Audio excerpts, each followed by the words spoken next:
Hey everyone, welcome back to the channel, and in today's video we're going to be doing Season 11 Chapter 2 of the Infinite Labyrinth. If you have any questions or comments about the guide, make sure to leave them down below, and as per usual timestamps will be down below, and we'll get started with Stage 4. This is the team we'll be using for Stage 4.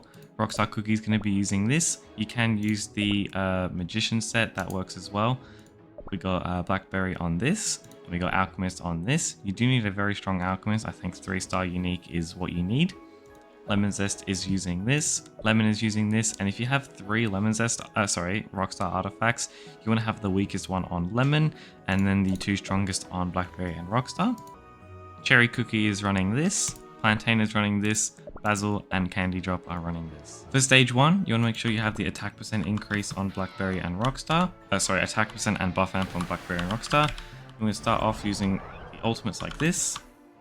And you want to make sure the Alchemist ultimate is positioned enough so that it can hit the top left enemies like this, and the bottom right and bottom enemies like that.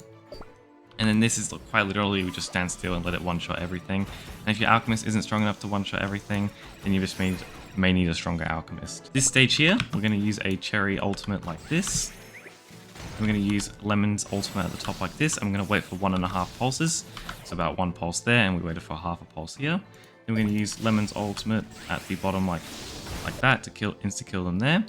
And then if you get a good Lemon ultimate, it should insta-kill these guys like this.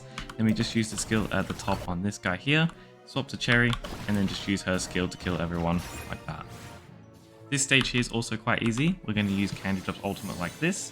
Then we're going to use Plantain's ultimate like that. Swap back to Candy Drop and use her skill pretty much immediately. We're going to wait a little bit and then use a charge up attack on the first 2 enemies like that. Then we're going to swap to Basil Pesto and use his ultimate on the middle group of enemies like this. You do want to make sure you hit the top 2 people like that, otherwise you may need to reset the stage. And then we're going to swap back to Plantain and then use his skill to kill everyone like that. For stage 5 of the Infinite Labyrinth, this is the teams we'll be using. Soda's using this, Corolby and Alchemist are using this. Lemon, Zest and Lemon are using this.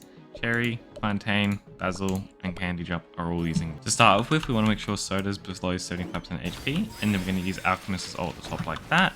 Then we're going to start the wave and use Corolby's skill at the top like this. Then we're going to dash down and use a Soda ultimate as the enemies come in a little bit close, just to make sure we can kill them.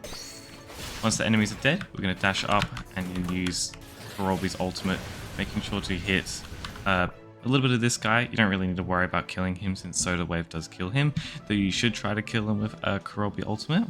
Then we're going to wait just a little bit for the exclamation mark to appear like this on the lizard guy here. Once the exclamation mark appears, we can use one of his, Corolby's skill like that.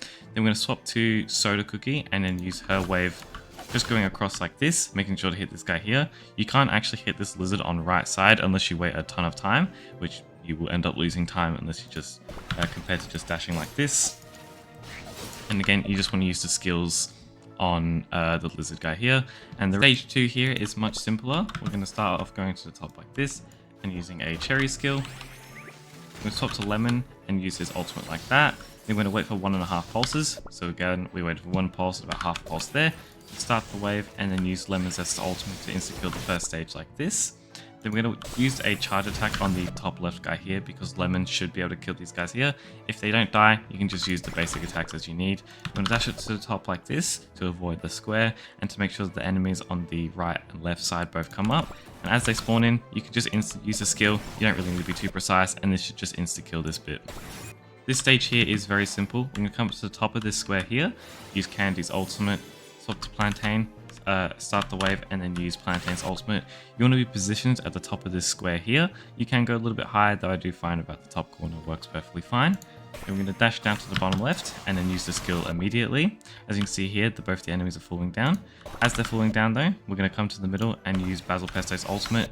And you do want to make sure you hit this guy and this guy at the bottom like that, just to start the next wave instantly. And on the third wave, we're going to swap to Candy and then use her skill immediately. Use a charge up attack to kill this guy here, and if you are quicker than me, you can swap back to Basil Pesto and then use the skill, and he should just kill everyone like that. This is stage 6, this is the team we'll be using. Soda is using this, Rockstar is using this, Corolby is using this, Jalapeno and Cherry are using this. Cherry is just above Jalapeno's damage, Lemon Zest is using this, Durian, Candy, and Plantain are using this, and Candy wants Ninja. Stage 1 here, so we're going to start off with Rockstar's ultimate at the top. We'll swap to Soda and start the wave. Then we're going to use the ultimate on the first group of enemies. Come to the left side and then aim the wave. You want to make sure you hit this guy and this guy here, but I did miss this guy. So with the skills, you're just going to have to aim the skills like that. Then on the third wave, we're going to dash up to the top, swap to Karobi, and you want to use one skill on the right side like this, where the bat moves up. So you don't want to aim it directly on the bat spawn, you want to move it up a little bit. And then we're going to use the ultimate on the right side bat, left side bat, and then just aim it across like that. I did miss this guy here, but this guy would normally die to my Karobi ult. To start off stage 2, we're going to come up to the top of the pillar, and we're going to use Chori's ultimate. We're going to swap the Jalapeno, start the wave, and use a basic attack immediately. Then we're going to use one skill on the right side and the middle. And then we're going to hold a 3 charge like this, making sure to kill the guys like that. We're going to dash to the middle and then use the ultimate going down. Then we want to quickly swap to Lemon Zest and shoot a basic attack and then skill at the top like that. And then you can just ult immediately after to kill the group of enemy. This stage is quite simple. I'm going to start off using Candy's ultimate like this. During Plantain's ultimate, swapping back to Candy using a skill immediately. Then we're going to use Durian's ultimate immediately after. Once the first wave is dead, we're going to wait for the group of enemies to come up. Then we're going to use 2 skills and two basic attacks and a skill to kill them off. Then we're going to swap to Plantain, we're going to dash up. And you may need to be a bit careful about this bit because my Durian does sometimes die if I don't kill these guys instantly. Then we're going to swap back to Durian and just use 2 basic attacks and then a skill to kill this guy. And that will be the guide for Season 11, Chapter 2 of the Infinite Labyrinth. If you have any questions about today's video, please leave them down below and I'll be sure to answer them. And I'll see you guys all in the next one. See ya!